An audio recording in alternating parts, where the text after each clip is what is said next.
Friday here. Mag-alas 6 na, ngunit ang taas pa ng araw. Bulubog lang yung araw, mga quarter to 9 PM. So this is Bermuda.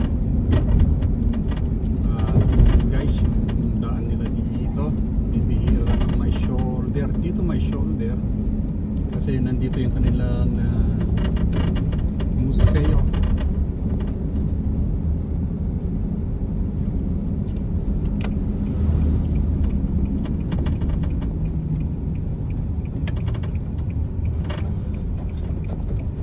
Attentive tayo sa daan.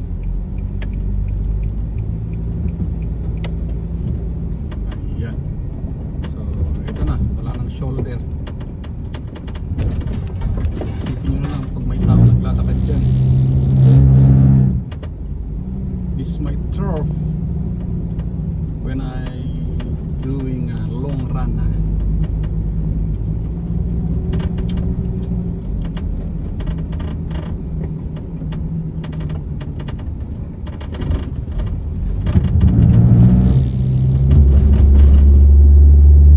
This place is being called Flats.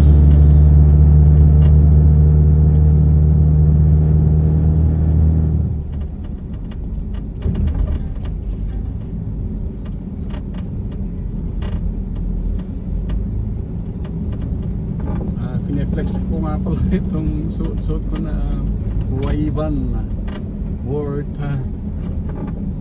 $400 dito sa island. So ang mahal kasi ng mga shipment kasama yon. So outside Bermuda naman is nasa ano lang to, nasa let's say 300 or something US dollar. At ito ay covered ng aming insurance, medical insurance. Dalawa ang insurance dito, isang social insurance at isang medical insurance. Meron pa isa kinakaltas sa salary. I don't know if I record it right. Payroll tax.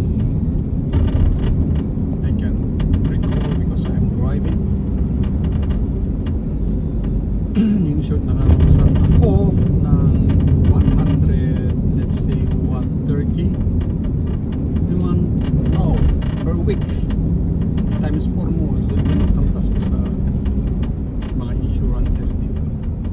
Payroll tax, I guess it's a payroll tax.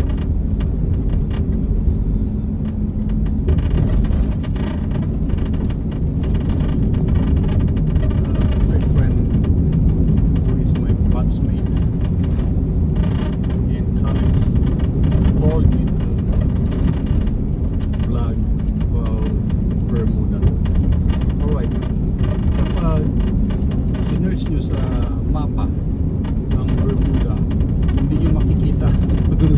Unless zoom in nyo, doon makikita nyo na meron palang country na pangalan ay Bermuda.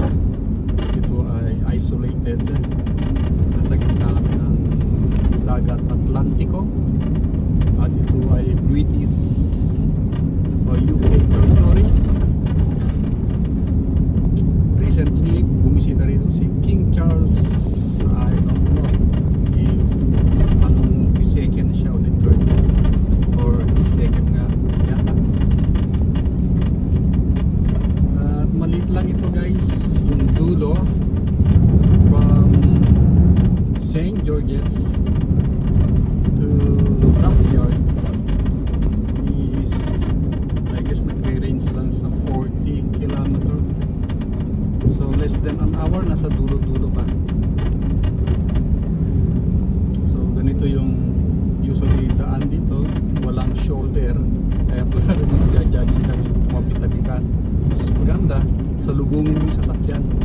At least ikaw, nakikita mo sila. Kung hindi nakita yung driver, tumalo ka naman sa bakod. Safety ka pa.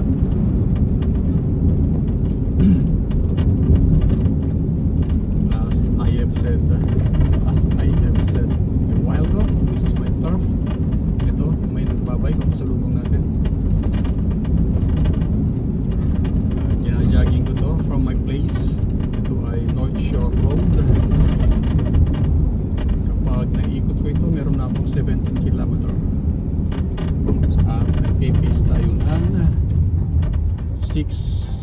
25 something.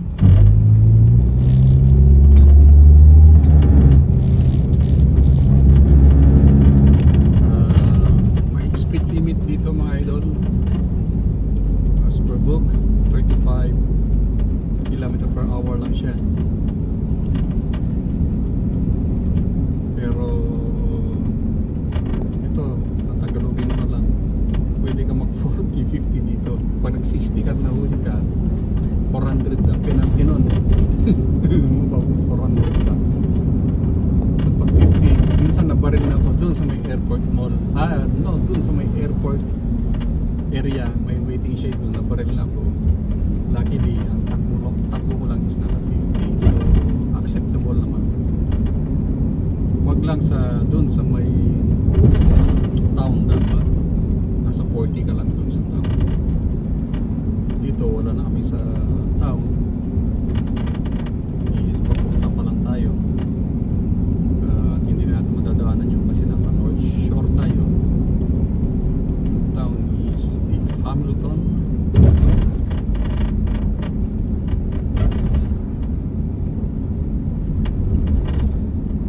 Yung sa Patswing ko, marami akong video mga about life, pati na cooking, in-upload ko na gardening, lahat na, pati jogging, exercise.